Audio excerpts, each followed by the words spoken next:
everyone, welcome back to my channel. Yeah. So in this video, I'm going to be sharing my personal tips that have helped me in managing stressful situations, being lazy, but still trying to meet almost all goals that I set up for myself. I'm confident that these tips will help you in making 2024 more planned and less like you're always running to catch a train. Plus, I'll introduce you to my Notion template and I'll walk you through it and how to customize it for yourself. So let's get started.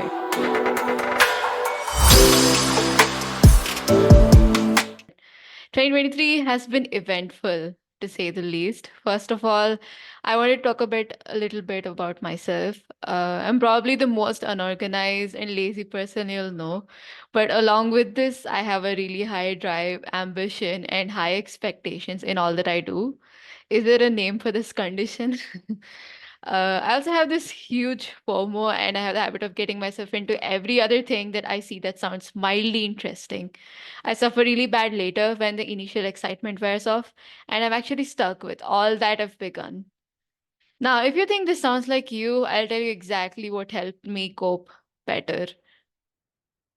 A little tidbit as an example, the month of June has been the most hectic for me. I was doing my internship. I had my mids week at the time, and later the day after my mids was Code for Good Hackathon by JPMC, followed by practicals, followed by GDSC graduation in Bangalore the next weekend, like the next weekend, followed by my semester exams. Now let me tell you, on Monday, the day of my flat mid exam, flat stands for formal languages and automata theory. By the way, it's mostly theory of computation (TOC) in general. I was confident that I could pull all of these off, but then it happened. I screwed up my exam totally, and it broke my confidence for the rest of the mids. What I was supposed to be doing was I was supposed to be balancing my internship as well as my exams, but I had never even been in class. So doing that, I realized was next to impossible. And coincidentally, the day I'm supposed to come back to Hyderabad from Bangalore was the day of my flat semester exam.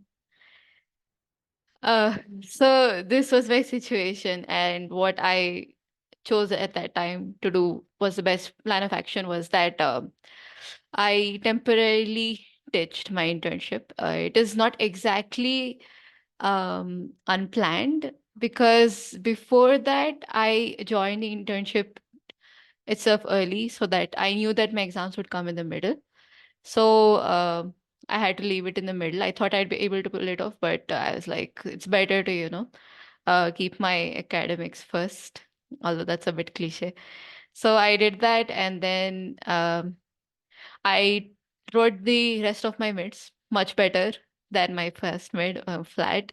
And after my practicals, like it was my mids, and then right after my mids were over, I just prepared as much as I could in one day for my GPMC hackathon. For this also, like it's not like that day itself is what you're doing to prepare. It's because it's a hackathon. I already like practiced a lot of frameworks. I mean, I usually build with Flask. I also participated in a few hackathons before where I used MERN, and I'd also done a project on Vue.js. So all of these helped me on the day of the hackathon. But just before the hackathon, I tried as much as I could to like brush up any concepts in general that would help any framework, and like problem solving, just revamp my brain for like get the academics out and the development in. Then after that I had my practicals. So because practicals take a lesser time for preparation compared to theory exams, right? So I spent the rest of the time literally trying to study as much flat as I could. Um, and that really helped because finally I got the highest grade that's possible, that's O, in my flat exam. Okay, that was intense, right? So let's dive into the tips that I prepared for you all.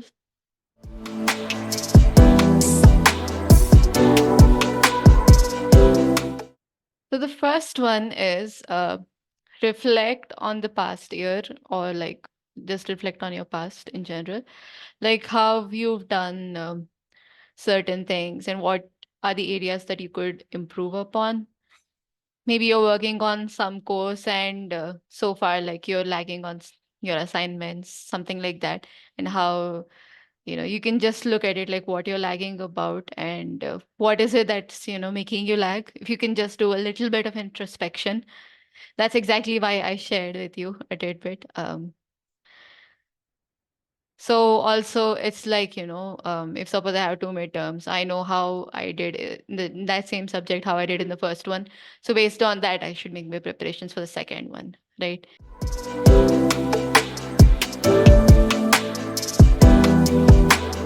And the next one is SMART goal setting. So here, SMART stands for specific, measurable, achievable, relevant, and time bound.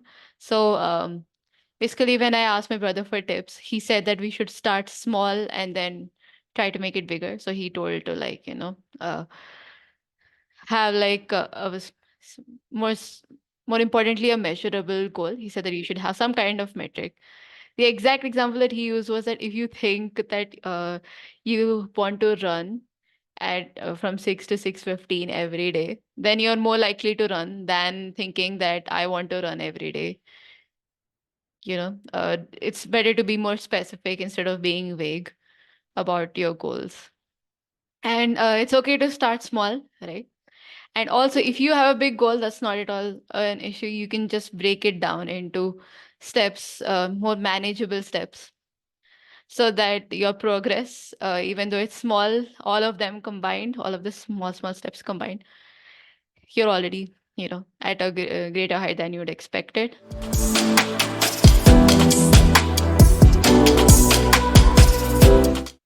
And the third one, prioritization. I cannot stress enough on this.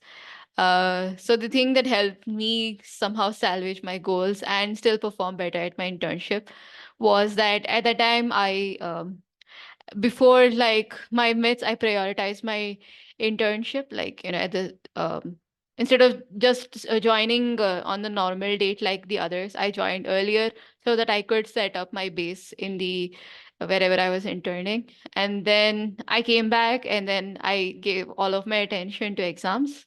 Then I went back to my internship and then tried my best to complete everything, all my tasks and everything properly, efficiently over there. So obviously, like, you can do a lot of things at once, but sometimes only few things, the important ones, require your focus, and after they're done you can get back. So prioritization is really, really important.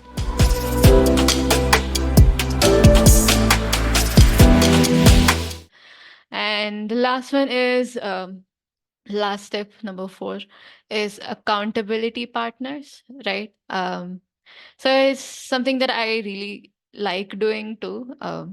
Is that if whenever I'm starting something, I'm really excited and I share it with everybody that I know that, oh, I'm doing this, I'm doing that.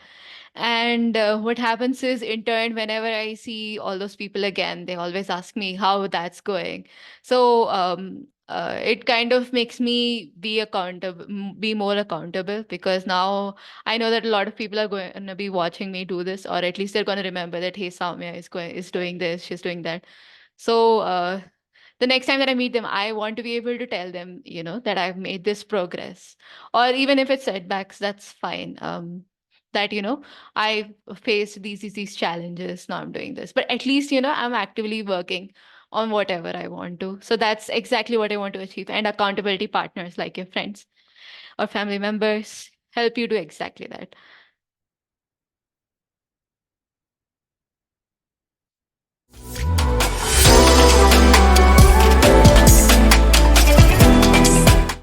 So finally, let's look at the Notion template that I've prepared for this year. So you can see over here, the first one, I'm starting it off with a quote by one of my role models, Ratan Tata. It says, the biggest risk is not taking any risk. So for me, 2024 is that kind of year where I'll be reaping the fruits of the previous years. And it's not going to be much of starting new things as much as it is about scaling and building on top of the things that I already started.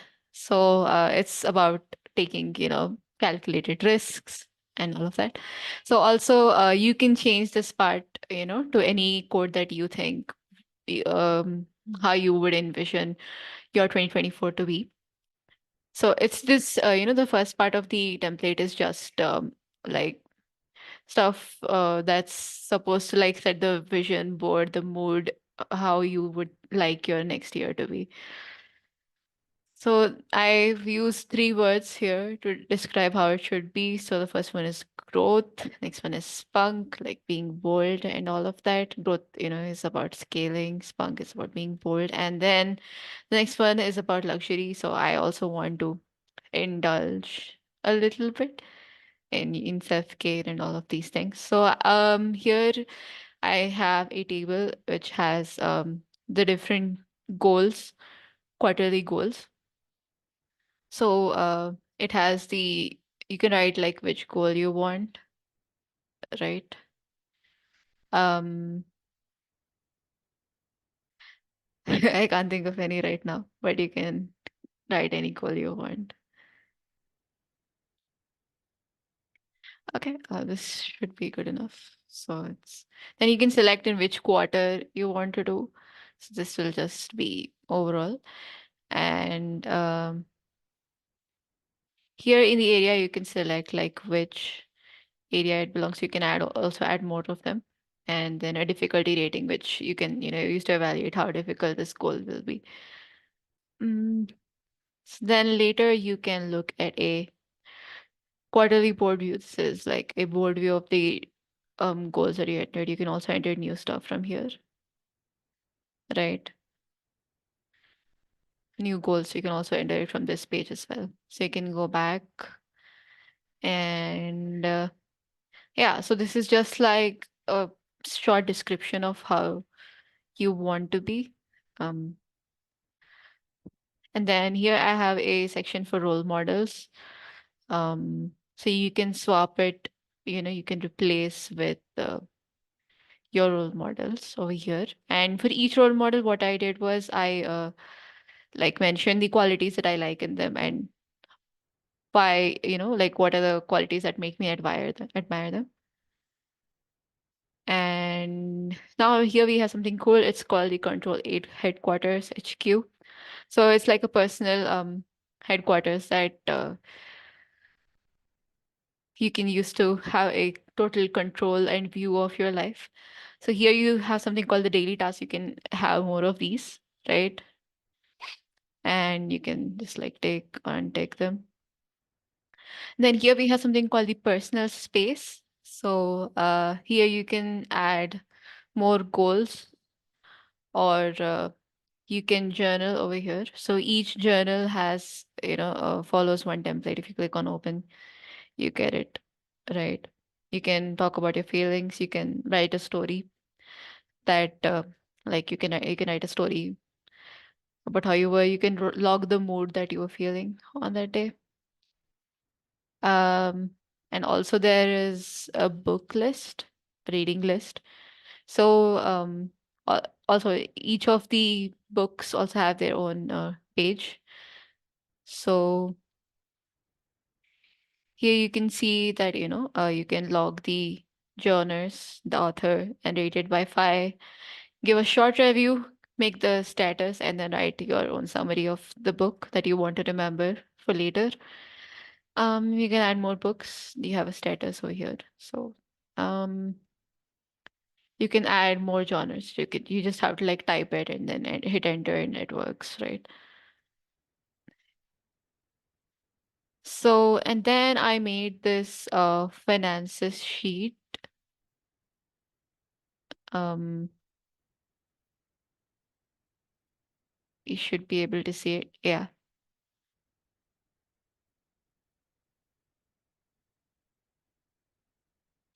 So it's just like, when once you click on it, it'll open it in a spreadsheet. You can make a copy of that and then write your own values in it. So this is all about personal space. Then we have college, right? So I just made a timetable over here. You can use it. You just, if suppose the timings are different for you, you just have to edit these fields. And you, once you like click on a block, you can add your own subjects to it. I mean, if you're from my college, then you can just directly use it. Um, so I made a list of all the exams when I'll be having them. And also I have a uh, like I have all the subjects over here, and each subject I mentioned who's a teacher, what are the textbooks I need, and any resources that I have on it. So it becomes easier later when at the time of preparation, right? Then I just divided the syllabus into the units, and then this is like a database of each subject, and in the description there's like the main topics. Here, there's the total, like in detail, what are the topics in that particular unit, and then you can use this board to track your progress before exams, like if you completed a unit or if you haven't. If you need to do special revision, for example, in SPM, probably I'll have to revise the principle, so that would be another task over here. So this is how you use the college headquarters. Then you have a projects headquarter. So in this projects part, I just added some of the projects that I'm currently doing right now. And for each project, you can make a board so that you can track the tasks of that project, right? And each of these task itself will have a template. So if suppose, for example, I put a patent over here, then you can have the relevant documents or resources of that task over here. You can also assign a task to a person. If you know, like for now, like only I've collaborated on this template. If I had a team, then I would be assigning it to them. So this is it for um yeah. So is that for projects, and the same way you have daily tasks, you also have work tasks. So if you like need to separate them, you can do that. You can also add more of those using this new button. I just embedded a song here, which I think should represent my ear again. So to embed it, all you have to do is just paste the Spotify link. I mean, first you can just delete this, paste the Spotify link, and then I'll give you an option to embed it. So you just click on it, and you'll get something like this. You may have to resize it. Um, and finally, we have a shopping list and some short-term goals, just simple lists that you can keep populating over here. So I try to make this as holistic as possible, covering different things from finances to quarterly goals to short-term ones, and kind of, try to make it a bit aesthetic with the moods, the role models, the song, and everything. And then this headquarters is probably the most important section where you have to like you have the bulk of the template. So each of them, has an embedded, like each page you make, each entry you make in the database will have an embedded template, and you just have to use that and log in whatever values you need. So I hope that this template will be useful for you, and that using it will make your 2024 better and more fun. Thanks for watching.